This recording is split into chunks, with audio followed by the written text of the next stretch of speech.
ಕೆಲವು ಸರಿ ಅಂತೀವಿ ನಾವು, ಈ ಹೆಣ್ಮಗಳು ಬಹಳ ಜವಾಬ್ದಾರಿ ಹೊರ್ತಾಳೆ, ಏನು ಬೇಕಾದ್ರೂ ನಿಭಾಯಿಸ್ತಾಳೆ, ಎಂಥ ಸಂದಿಗ್ಧ ಸ್ಥಿತಿಯನ್ನು ಕೂಡ ಆಕೆ ನಿಭಾಯಿಸ್ತಾಳೆ, ಒಳ್ಳೆ ಪುರುಷನ ರೀತಿ ಓಡಾಡ್ತಾಳೆ ಅಂತ ಹೇಳ್ತೀವಲ್ಲ, ಅಲ್ಲಿ ಈ ಕಾರಣ ಇರುತ್ತೆ. ಪುರುಷನಾಗಲಿ ಸ್ತ್ರೀಯಾಗಲಿ ಅವರ ದೈಹಿಕ ಶಕ್ತಿ ಮತ್ತು ಸಾಮರ್ಥ್ಯ ಭಾಳ ಮುಖ್ಯ. ಬುಧಗ್ರಹ ಮನುಷ್ಯನ ನರಮಂಡಲವನ್ನು ಪ್ರತಿನಿಧಿಸುತ್ತದೆ. ಅಮೆರಿಕದಂಥ ಇಡೀ ಜಗತ್ತಿನ ಭಾಷೆಗಳಲ್ಲೇ 3ನೇ ಸ್ಥಾನ.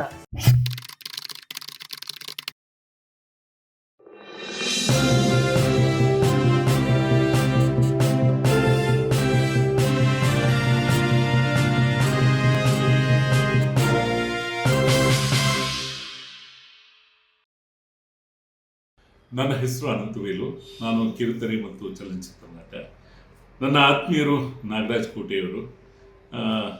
ನನ್ನ ಮೊಮ್ಮಗನ ಜಾತಕವನ್ನು ಬರೆಸೋದಕ್ಕೋಸ್ಕರ ನಾನು ಇಲ್ಲಿ ಬಂದೆ, ನೋಡಿದೆ, ಜಾತಕವನ್ನು ಬರೆದ್ರು, ವಿಷಯ ಸಂಗ್ರಹಿಸಿದಂಥ ವಿಷಯಗಳನ್ನೆಲ್ಲ ನನ್ನ ಮುಂದೆ ಹೇಳಿದರು. ನನಗೆ ಸುಮಾರು ಒಂದು 90% ಸತ್ಯಾಂಶ ಅದರಲ್ಲಿ ಕಂಡುಬಂತು. ಅದರಿಂದ ತುಂಬ ಸಂತೋಷ ಆಯಿತು. ಮತ್ತು ಮುಂದಿನ ಬೆಳವಣಿಗೆ ಬಗ್ಗೆನೂ ಹೇಳಿದ್ರು, ಅದನ್ನು ಕೇಳಿ ಇನ್ನೂ ಸಂತೋಷ ಆಯಿತು. ಹೀಗೆ ಎಲ್ಲರಿಗೂ ಕೂಡ ಒಳ್ಳೆಯದಾಗಲಿ ಅನ್ನೋದನ್ನು ನಾನು ಬಯಸ್ತಾ ನನ್ನ 2 ಮಾತುಗಳು ಮುಗಿಸ್ತೇನೆ. ವೀಕ್ಷಕರೇ, ಇಲ್ಲಿಯವರೆಗೆ ನಿಮಗೆ ಅತ್ಯಂತ ಅಚ್ಚರಿದಾಯಕವಾದಂಥ ಕೆಲವು ವಿಷಯಗಳನ್ನು ನಾಗರಾಜ್ ಕೋಟೆಯವರು ನಮ್ಮೆದುರು ಹರಹಿದ್ದಾರೆ. ಸ್ವತಃ ನನಗೂ ಕೂಡ ಅದು ಅಚ್ಚರಿಯೇ.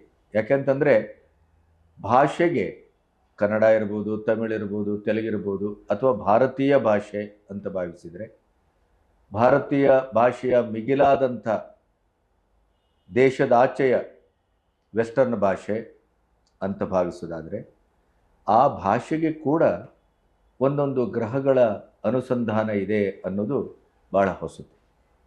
ಇನ್ನು ಹ್ಯಾಂಡ್ ರೈಟಿಂಗಿನ ಬಗ್ಗೆ ಇತ್ತೀಚೆಗೆ ನಿಮ್ಮ ಕೈ ಬರಹದ ಮೂಲಕ ಭವಿಷ್ಯ ಹೇಳುವಂಥ ಒಂದು ದಾಟಿ ದಂಧೆ ಅಥವಾ ವ್ಯವಹಾರ ಅದನ್ನೆಲ್ಲ ನಾವು ನೋಡ್ತೇವೆ.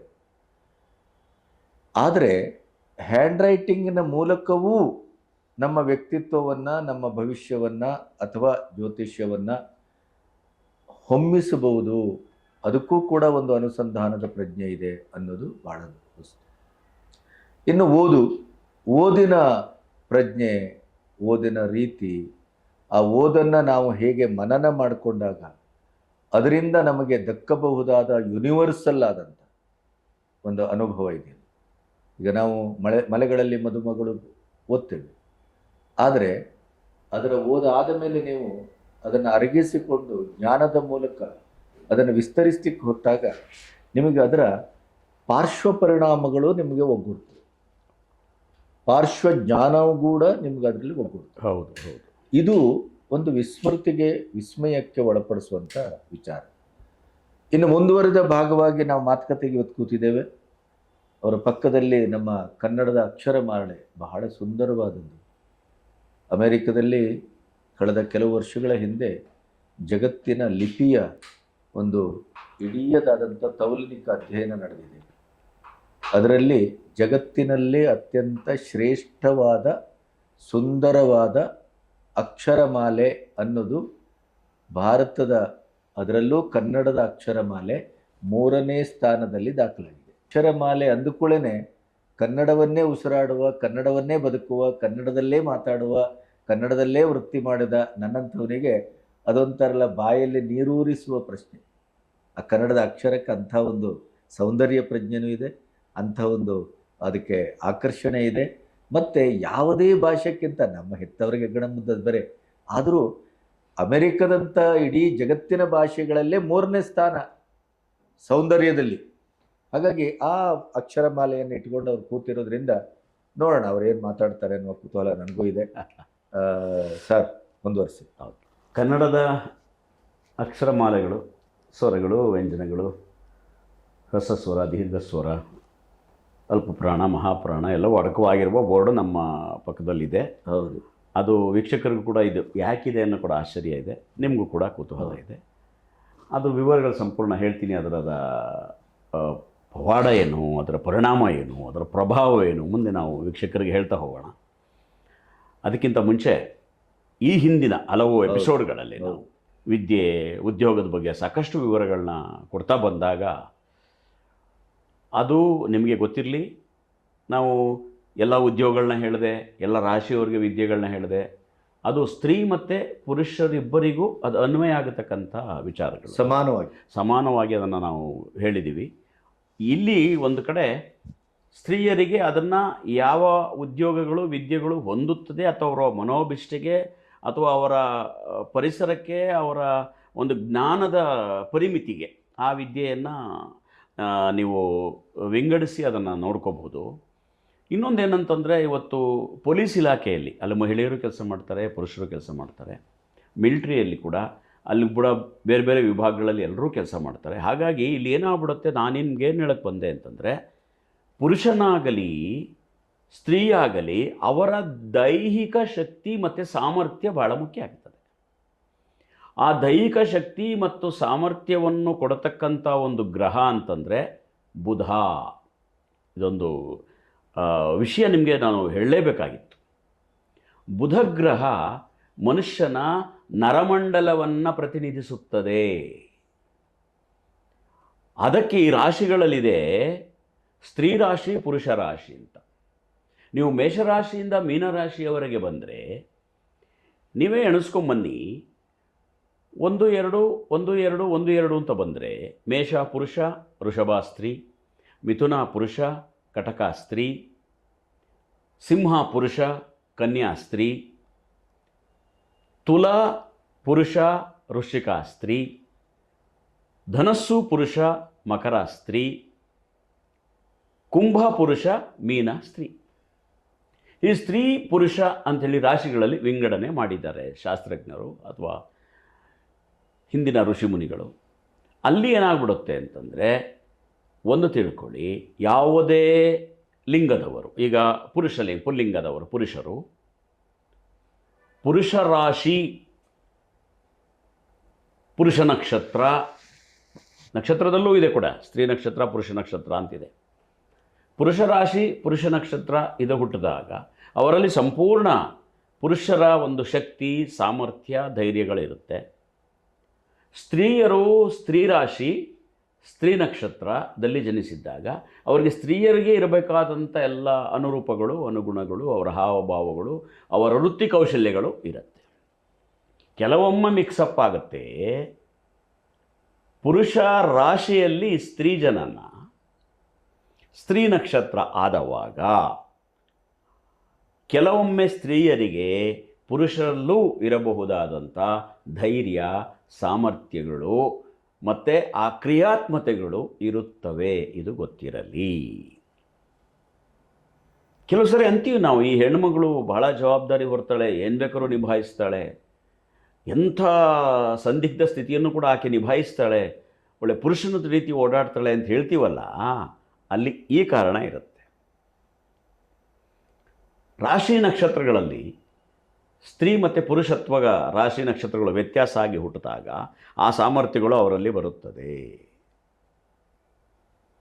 ಆವಾಗ ಅವರು ಒಬ್ಬ ಸ್ತ್ರೀ ಪೊಲೀಸ್ ಡಿಪಾರ್ಟ್ಮೆಂಟ್ನಲ್ಲಿ ಕೆಲಸ ಮಾಡ್ಬೋದು, ಒಂದು ಫೈರ್ ಇಂಜಿನಿಯಲ್ಲಿ ಕೆಲಸ ಮಾಡ್ಬೋದು, ಲಾ ಆ್ಯಂಡ್ ಆರ್ಡರ್ನಲ್ಲಿ ಕೆಲಸ ಮಾಡ್ಬೋದು.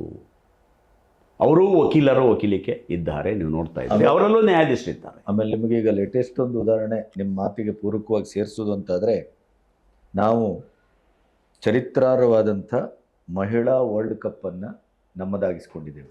ಇದು ಬಹಳ ಬಹಳ ತುಂಬ ಒಳ್ಳೆ ವಿಷಯ ನೆನಪಿಸಿದ್ರಿ. ನಾನು ಆ ಮ್ಯಾಚ್ ಕೂಡ ಸಂಪೂರ್ಣ ನೋಡಿದೆ. ಅಲ್ಲಿ ಕೆಲವು ಮಹಿಳೆಯರು ಕ್ಯಾಚ್ ಹಿಡಿದಿದ್ದೊಂದು, ಆಮೇಲೆ ಅವರು ಹೊಡೆತಿದ್ದಂಥ ಬ್ಯಾಟ್ನಲ್ಲಿ ಹೊಡೆಯುವ ಫೋರ್ಸ್, ಅವರು ಕೂಡ 6-4 ಎಲ್ಲ ಹೊಡಿತಾ ಇದ್ದರು. ಅಲ್ಲ, ಪುರುಷರಕ್ಕಿಂತ ಈಗ ತೆಂಡೂಲ್ಕರ್ ಅಂತವರೇ ಅದನ್ನು ಉದ್ಗರಿಸಿದ್ದಾರೆ. ಹೌದು, ನಮ್ಮ ಆಟಕ್ಕಿಂತ ಮಿಗಿಲಾದ ಆಟ ಆಡಿದ್ರು ಇವರು. ಖಂಡಿತ, ತುಂಬ. ಹಾಗಾಗಿ ಆಮೇಲೆ ಮಹಿಳೆಯರಲ್ಲಿ ಅಥ್ಲೆಟಿಕ್ಸ್ ಇದ್ದಾರೆ, ಹೌದು, ಸ್ಪೋರ್ಟ್ಸ್ಮನ್ಗಳು ಎಲ್ಲರೂ ಇದೆ, ಎಲ್ಲ ರೀತಿಯಲ್ಲೂ ಇದ್ದಾರೆ. ಹೌದೌದು, ಎಲ್ಲ ಕ್ಷೇತ್ರದಲ್ಲೂ, ಕಲಾರಂಗದಲ್ಲಿದ್ದಾರೆ, ಕ್ರೀಡಾ ಕ್ಷೇತ್ರದಲ್ಲಿದ್ದಾರೆ, ಸರ್ಕಾರಿ ಕ್ಷೇತ್ರದಲ್ಲಿದ್ದಾರೆ, ಲಾರಿ ಓಡಿಸ್ತಾರಲ್ಲ ಸರ್, ಗೊತ್ತು. ಈಗ ಈ ನಮ್ಮ ಮೆಟ್ರೋ ಎಲ್ಲ ಹೆಚ್ಚು ಹೆಣ್ಮಕ್ಳೇ ಇರೋದು. ಆಟೋ ಓಡಿಸ್ತಾರೆ, ನಾವು ನೋಡಿದ್ದೀವಿ. ಯಾಕೆ ಅಂದರೆ ಅವ್ರಿಗೆಲ್ಲ ಈ ಪುರುಷ ರಾಶಿ ಪುರುಷ ನಕ್ಷತ್ರದ ಸಂಪರ್ಕ ಬಂದಿರುತ್ತೆ. ಆಮೇಲೆ ನನಗೆ ಇದಕ್ಕೆ ಪೂರಕವಾಗಿ ಇನ್ನೊಂದು ಮಾತು ಹೇಳ್ತೇನೆ, ಅದ ನಂತರ ಮುಂದುವರಿಸಿ ತಾವು. ಈ ಕ್ರಿಕೆಟ್ ಮ್ಯಾಚ್ ಮಹಿಳೆಯರು ನೋಡಿದಾಗ, ಈಗ ನಾನು ಒಂದು ಹೆಣ್ಣೆತ್ತವನಾದ್ದರಿಂದ ಆ ಹೆಣ್ಮಕ್ಳು ಹೇಳ್ತಾ ಇದ್ರು ಇಂಟರ್ವ್ಯೂನಲ್ಲಿ, ನಾವು ಆಟ ಆಡುವಾಗೆಲ್ಲ ನೀವು ನೋಡ್ತಾ ಇದ್ದೀರಿ, ಖುಷಿ ಪಡ್ತೀರಿ, ಆದರೆ ನಮಗೆ ನಮ್ಮದೇ ಆದಂಥ ಮಂತ್ಲಿ ಕೋರ್ಸ್ ಅಂತ ಇರುತ್ತೆ. ಹೌದೌದು, ಖಂಡಿತ. ಆ ಸಂದರ್ಭದಲ್ಲಿ ನಮಗೆ ಕಾಲು ಸೆಳೆತ, ಹೊಟ್ಟೆ ನೋವು, ಹೌದು ಹೌದು, ಆಮೇಲೆ ಒಂಥರ ಮನಸ್ಸಿನ ಇದು, ಖಂಡಿತ. ನಾವು ಇಂಥ ಸಂದರ್ಭದಲ್ಲೂ ಆಡಬೇಕಾಗತ್ತೆ. ಹೌದೌದು, ಅಂದ್ರೆ ನೋಡಿ, ಇದಾಗ್ತದೆ ಸರ್. ಹೌದು, ಅದನ್ನ ನಾನು ಹೇಳುದು, ಹೌದು. ನಾವು ಮಹಿಳೆಯರು ಅಂತ ಒಂದು ಯಕ್ಕಶ್ಚಿತವಾಗಿ ಕೆಲಸ ನೋಡ್ತೇವಲ್ಲ, ಎಂಥ ತಪ್ಪದು. ಹೌದು, ಅವರು ಎಂಥ ಸಂದರ್ಭದಲ್ಲಿ ಎಂಥ ಅದ್ಭುತವನ್ನ ಸಾಧಿಸ್ತಾರೆ. ಪಾಪ ಮಹಿಳೆಯರಿಗೆ ಪಾಪ ಸೃಷ್ಟಿಯಲ್ಲಿ ಅದೊಂದು ವರವೋ ಶಾಪವೋ ಅಥವಾ ಅದು ಅನಿವಾರ್ಯವೋ ಗೊತ್ತಿಲ್ಲ. ತಿಂಗಳ ಮಾಸಿಕ ಋತುಚಕ್ರ ಸಂದರ್ಭ ಬಹಳ ನೋವನ್ನು ಅನುಭವಿಸ್ತಾರೆ ಹೆಣ್ಮಕ್ಳು. ಎಷ್ಟೋ ಕೆಲಸಗಳನ್ನು ಬದಿಗಿಡಬೇಕಾಗ್ತದೆ, ಪೂಜೆ ಪುನಸ್ಕಾರಗಳನ್ನು ಬದಿಗಿಡಬೇಕಾಗ್ತದೆ. ಸೃಷ್ಟಿಯ ಕ್ರಿಯೆ ಬಿಡಿಯೋದು, ಏಕೆಂದರೆ ಆ ಕ್ರಿಯೆ ಇದ್ದಾಗಲೇ ತಾನೇ ಸಂತಾನೋತ್ಪತ್ತಿ ಆಗ್ಲಿಕ್ಕೆ ಸಾಧ್ಯ. ಅದೊಂದಿಷ್ಟು ಆದರೆ ಅವಂಥ ಮೀರಿ ಸಾಧನೆಯನ್ನು ಮಾಡ್ತಾರಲ್ಲ, ಅದು ಬಹಳ ನಾವೆಲ್ಲ ಅವರಿಗೆ ಒಂದು ಇದು ಮಾಡಬೇಕು. ಖಂಡಿತ ಈ ಮೂಲಕ ನಮ್ಮ ಭಾರತೀಯ ಮಹಿಳಾ ಕ್ರಿಕೆಟ್ ತಂಡಕ್ಕೆ ಈ ನಮ್ಮ ಕಾರ್ಯಕ್ರಮದ ಮೂಲಕ ಅತಿ ಹೃತ್ಪೂರ್ವಕವಾದ ಅಭಿನಂದನೆಯನ್ನು ಸಲ್ಲಿಸ್ತಾ ಇದ್ದೀವಿ. ಆಮೇಲೆ ನಿಮ್ಮ ಮಾತಿಗೆ ಪೂರಕವಾಗಿ ನಾನು ವೀಕ್ಷಕರೊಟ್ಟಿಗೆ ಈ ಸಾರಿ ಒಂದು ಬಹುಶಃ ನಾವು ಇದನ್ನು ನಿರೀಕ್ಷೆ ಮಾಡಿದ್ದೇವೆ, ನಾನಂತೂ ನಿರೀಕ್ಷೆ ಮಾಡಿದ್ದೇನೆ. ಏನು ಅಂತಂದರೆ, ನಾಗರಾಜ್ ಕೋಟೆಯವರ ಈ ಸರಣಿಯಲ್ಲಿ ತುಂಬ ಪ್ರತಿಕ್ರಿಯೆಗಳು ಬರ್ತವೆ ಅಂತ ನಾವು ನಿರೀಕ್ಷೆ ಮಾಡಿದ್ದೇನೆ. ಅದರಲ್ಲೂ ವೃತ್ತಿಪರವಾದಂಥ ಈ ಜ್ಯೋತಿಷಿಗಳಿಂದಲೇ ಕೆಲವು ಪ್ರತಿಕ್ರಿಯೆಗಳು ಬರಬಹುದು, ಕುಹಕಗಳು ಬರಬಹುದು, ಅದಕ್ಕೆ ಬೇರೆ ಬೇರೆ ರೀತಿಯ ಪ್ರಶಂಸೆಯೂ ಬರಬಹುದು, ಎಲ್ಲವೂ ಬರಬಹುದು. ನಾನು ಒಂದು ಮಾತ್ರ ಹೇಳ್ತೇನೆ ವೀಕ್ಷಕರೇ, ನಿಮಗೆ ಏನು ಅನ್ನಿಸ್ತದೆ, ಈ ಹೊಸ ಧಾಟಿಯಲ್ಲಿ ಅವರು ಮಾತಾಡಿದ್ದಾರೆ, ಹೊಸ ವಿಷಯಗಳನ್ನು ಕ್ರೋಢೀಕರಿಸಿದ್ದಾರೆ, ಮತ್ತು ಹೊಸ ನೆಲೆಗಳನ್ನು ಜ್ಯೋತಿಷ್ಶಾಸ್ತ್ರಕ್ಕೆ ತಂದು ಅದನ್ನು ಧ್ರುವೀಕರಿಸಿ ಅದರ ಮೂಲಕ ಯಾವ್ಯಾವ ಸಾಧ್ಯತೆಗಳಿದೆ ಅನ್ನೋದನ್ನು ಅನಾವರಣ ಮಾಡಿದ್ದಾರೆ. ಇದು ಜ್ಯೋತಿಷ್ ಕ್ಷೇತ್ರಕ್ಕೇ ಒಂದು ಹೊಸತಾದಂಥ ವ್ಯಾಖ್ಯಾನ ಅಂತ ನಾನು ಭಾವಿಸಿದ್ದೇನೆ. ಹಾಗಾಗಿ ನೀವು ಅದನ್ನು ಪ್ರಶ್ನೆ ಮಾಡಿ, ನಿಮ್ಮ ಪ್ರಶ್ನೆಗಳು ಸುಭಗತನದಿಂದಿರಲಿ, ಸಾತ್ವಿಕವಾಗಿರಲಿ.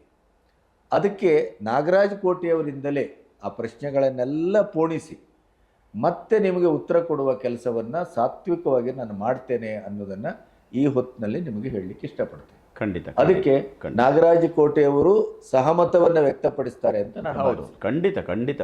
ಯಾಕೆಂದರೆ ಯಾವುದೇ ವಿಷಯವಾಗಲಿ, ಜ್ಯೋತಿಷ್ಯವಾಗಲಿ, ಇನ್ಯಾವುದೋ ಒಂದು ಕ್ಷೇತ್ರವಾಗಲಿ, ಎಲ್ಲವೂ ವಿಮರ್ಶಾತ್ಮಕವೇ. ವಿಮರ್ಶೆ ಮಾಡಿದಾಗಲೇ ಅದರೊಳಗಿನ ಒಂದು ವಿಚಾರ ಅದರ ಸಾತ್ವಿಕವಾಗಿರ್ಬೇಕು. ಹೌದೌದು, ವ್ಯಕ್ತಿಗತವಾಗಿರುವುದಲ್ಲ, ಅಥವಾ ಯಾವ್ಯಾವುದೋ ಭಾಷೆ ಬಳಸೋದಲ್ಲ. ಹೌದು. ಹಾಗಾಗಿ ಅದು ಬಹಳ ಮುಖ್ಯ. ಅದಕ್ಕೆಲ್ಲ ನಾವು ಅವ್ರಿಗೆ ಇದನ್ನು ನೀಡುವ, ಅದಕ್ಕೆ ಸಮರ್ಥನೆಗಳನ್ನು ಕೊಡುವಂಥ ಪ್ರಯತ್ನವನ್ನು ಮಾಡುವ, ತೊಂದರೆ ಇಲ್ಲ. ಅದಾದ ನಂತರದಲ್ಲಿ ನಾವೀಗ ಅದೇ ಮಹಿಳೆಯ ಪುರುಷ ಮತ್ತು ಸ್ತ್ರೀ ರಾಶಿಯ ಬಗ್ಗೆ ಮಾತಾಡ್ತಾ ಇದ್ವಿ. ಹಾಗಾಗಿ ಈ ವಿದ್ಯಾಕ್ಷೇತ್ರದಲ್ಲೂ ಕೂಡ ಅವರು ಸಾಮಾನ್ಯವಾಗಿ ಪುರುಷರಿಗೆ ಸಂಬಂಧಪಟ್ಟಂಥ ಇದನ್ನು ಪುರುಷರೇ ಓದಬೇಕು ಅನ್ನೋ ವಿದ್ಯೆಗಳನ್ನು ಸ್ತ್ರೀಯರು ಓದಿರ್ತಾರೆ. ಎಲ್ಲ ವಿದ್ಯೆಗಳನ್ನು ಕೂಡ ಈಗ ಸರ್ಜರಿ ಡಿಪಾರ್ಟ್ಮೆಂಟ್ನಲ್ಲೂ ಕೂಡ ಸ್ತ್ರೀಯರು ಇರ್ತಾರೆ, ಪುರುಷರು ಇರ್ತಾರೆ. ಹಾಗಾಗಿ ಆ ಒಂದು ವ್ಯತ್ಯಾಸ ಮತ್ತು ಭೇದ ಇದರಲ್ಲಿ ಬರೋದಿಲ್ಲ. ಅದಾದ ನಂತರ ಮತ್ತೊಮ್ಮೆ ನಾವು ಮುಂದೆ ಇಲ್ಲೇನು ನೀವು ಕುತೂಹಲದಿಂದ ಕಾಯ್ತಿದ್ದೀರಿ, ಆ ಒಂದು ವಿಭಾಗಕ್ಕೆ ಹೋಗುವುದಕ್ಕಿಂತ ಮುನ್ನ ಮತ್ತೊಮ್ಮೆ ನಿಮಗೆ ನೆನಪಿಸ್ತೀನಿ, ಅದನ್ನು ಜ್ಞಾಪಕ ಇಟ್ಕೊಳ್ಳಿ. ಈಗಾಗಲೇ ಹೇಳಿದ್ರು, ಡ್ರೈವಿಂಗ್ ಮಾಡ್ತಾರೆ ಮತ್ತು ಕ್ರಿಕೆಟ್ ಆಡ್ತಾರೆ ಹೆಣ್ಣು ಮಕ್ಕಳು, ವಿಮಾನ ಓಡಿಸ್ತಾರೆ, ಗಗನಯಾತ್ರೆಯನ್ನು ಮಾಡ್ತಾರೆ ಅಂತ ಹೇಳಿದ್ರು. ಅದು ಹೇಳಿದಾಗ ನನಗೆ ಕುಂಡಲಿಯಲ್ಲಿ ಕುಜ ಹೈಲೈಟ್ ಇದ್ದರೆ, ಅದು ಮಹಿಳೆಯಾಗಲಿ ಪುರುಷರಾಗಲಿ, ಅವರು ಈ ರೀತಿ ತಾಂತ್ರಿಕ ವಿದ್ಯೆಗಳನ್ನು ಹೊಂದುತ್ತಾರೆ. ರವಿ ಹೈಲೈಟ್ ಆಗಿದ್ದರೆ ಕುಂಡಲಿಯಲ್ಲಿ ಸರ್ಕಾರಿ ವಿದ್ಯೆಗಳು ಮಾಡ್ತಾರೆ. ಶುಕ್ರ ಹೈಲೈಟ್ ಆಗಿದ್ದರೆ ಕಲೆ ಮತ್ತು ವಾಣಿಜ್ಯ ವಿದ್ಯೆಗಳನ್ನು ಹೊಂದುತ್ತಾರೆ. ಬುಧ ಹೈಲೈಟ್ ಇದ್ದರೆ ಗಣಿತ ಮತ್ತು ಸಾಹಿತ್ಯ ಮತ್ತು ತಂತ್ರಜ್ಞಾನ ವಿದ್ಯೆಗಳನ್ನು ಹೊಂದುತ್ತಾರೆ. ಗುರು ಹೈಲೈಟ್ ಆಗಿದ್ದರೆ ವೈದ್ಯಕೀಯ ಮತ್ತು ಶಿಕ್ಷಣ ಸಂಬಂಧ ವಿದ್ಯೆಗಳನ್ನು ಅವರು ಹೊಂದಿರ್ತಾರೆ. ಶನಿ ಹೈಲೈಟ್ ಆದರೆ ಅಗ್ರಿಕಲ್ಚರ್ ಮತ್ತು ವೈದ್ಯಕೀಯ ರಾಜಕೀಯ ವಿದ್ಯೆಗಳನ್ನು ಹೊಂದ್ತಾರೆ.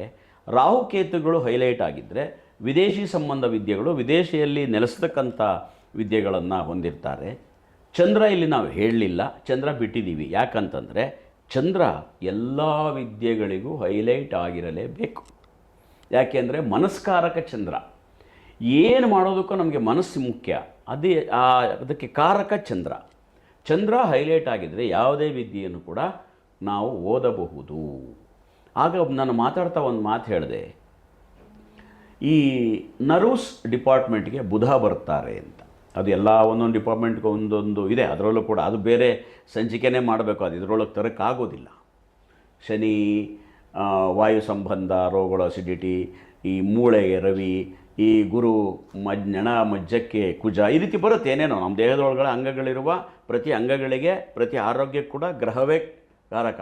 ಅದನ್ನು ಆರೋಗ್ಯದ ಬಗ್ಗೆ ಮಾಡಿದಾಗ ಮಾಡುವ, ಆ ವಿಷಯ ಡೀಟೇಲ್ ಅದನ್ನು ಹೇಳುವ. ಹೆಲ್ತ್ ಬಗ್ಗೆ ಮಾಡಿದಾಗ ಆರೋಗ್ಯ ಮತ್ತು ಜ್ಯೋತಿಷ್ಯ ಮಾಡಿದಾಗ ಅದು ಮಾಡುವ. ಇಲ್ಲಿ ನಾನು ಇಂಪಾರ್ಟೆಂಟಾಗಿ ನಿಮ್ಗೆ ಹೇಳ್ತಿರೋದೇನೆಂದರೆ, ಒಬ್ಬ ಮನುಷ್ಯ ಶಕ್ತಿಯುತನಾಗಿರೋದಕ್ಕೆ ಬುಧ ತುಂಬ ಕಾರಕ. ನರ್ವ್ಸ್, ಯಾರಿಗೆ ನರ ವೀಕ್ನೆಸ್ ಆಗಿಬಿಟ್ರೆ ಕೆಲಸ ಮಾಡೋಕ್ಕಾಗಲ್ಲ. ಎಲ್ಲ ಕೆಲಸಗಳನ್ನ ಪೋಸ್ಟ್ಪೋನ್ ಮಾಡೋಂಗಾಗುತ್ತೆ, ಸುಮ್ಮನೆ ಮಲ್ಕೊಳ್ಳೋಂಗಾಗುತ್ತೆ, ಅಯ್ಯೋ ಬೇಡ ಅನಿಸುತ್ತೆ, ಇನ್ಯಾರ ಮೇಲೆ ಅವಲಂಬಿತ ಆಗೋ ರೀತಿ ಆಗುತ್ತೆ. ಆ ರೀತಿ ಆಗುವಾಗ ಈಗಾಗಲೇ ಸಂಬಂಧಪಟ್ಟಂಥ ಬೇರೆ ಬೇರೆ ಮಂತ್ರಗಳನ್ನು ನಾನು ಕೊಟ್ಟಿದ್ದೇನೆ. ಈ ಬುಧನಿಗಾಗಿ ಅಂದರೆ ಅವರಿಗೆ ಒಂದು ಸ್ಟ್ರಾಂಗ್ ಆಗೋದಂಥ ಒಂದು ಮಂತ್ರವನ್ನು ಕೊಡುವ ಪ್ರಯತ್ನವನ್ನು ಮಾಡಿ ಆನಂತರ ನಾವು ಈ ಭಾಗಕ್ಕೆ ಹೋಗೋಣ ಅಂತ ಹೇಳ್ತಾ, ಬುಧನ ಮಂತ್ರವನ್ನು ಎಲ್ಲರೂ ದಾಖಲಿಸ್ಕೊಳ್ಳಿ. ಅದು ಮಹಾ ಸುದರ್ಶನ ಮಂತ್ರ. ಬುಧನಿಗೆ ವಿಷ್ಣು ಅಂದರೆ ಸುದರ್ಶನ. ಸುದರ್ಶನಿಗೆ ಬುಧನಿಗೆ ಗ್ರಹನಿಗೆ ಸಂಬಂಧಪಟ್ಟಂಥ ಮಂತ್ರ ಯಾವುದಪ್ಪ ಅಂತಂದರೆ ಸುದರ್ಶನ ಮಂತ್ರವನ್ನು ಪಠಿಸಬೇಕು, ವಿಷ್ಣು ಆರಾಧನೆಗಳನ್ನು ಮಾಡ್ಕೋಬೇಕು, ಸುದರ್ಶನ ಹೋಮಗಳನ್ನು ಮಾಡ್ಕೋಬೇಕು. ನೀವು ಕುಂಡಲಿಯನ್ನು ಬರೆಸಿದಾಗ, ಜಾತಕ ಬರೆಸಿದಾಗ ಅದರಲ್ಲಿ ಬುಧ ಯಾವ ಮಟ್ಟದಲ್ಲಿದೆ ಅನ್ನೋದನ್ನು ನೋಡ್ಕೋಬೇಕು.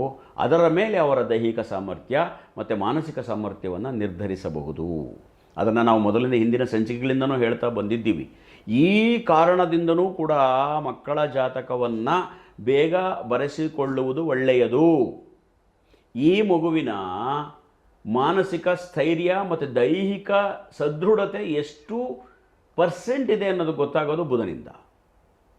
ರವಿ ಧೈರ್ಯ, ಮಾನಸಿಕವಾಗಿ ಧೈರ್ಯ ಅಂತೀವಿ, ಗುರು ಧೈರ್ಯ ಅಂತೀವಿ, ಅದೆಲ್ಲ ಓಕೆ. ಆದರೆ ನರಮಂಡಲ ಇಂಪಾರ್ಟೆಂಟು. ಆ ಒಂದು ಶಕ್ತಿಯುತವಾಗಿದ್ದುಬಿಟ್ರೆ ಮನುಷ್ಯ ಏನು ಬೇಕಾದ್ರೂ ಸಾಧಿಸ್ಬೋದು.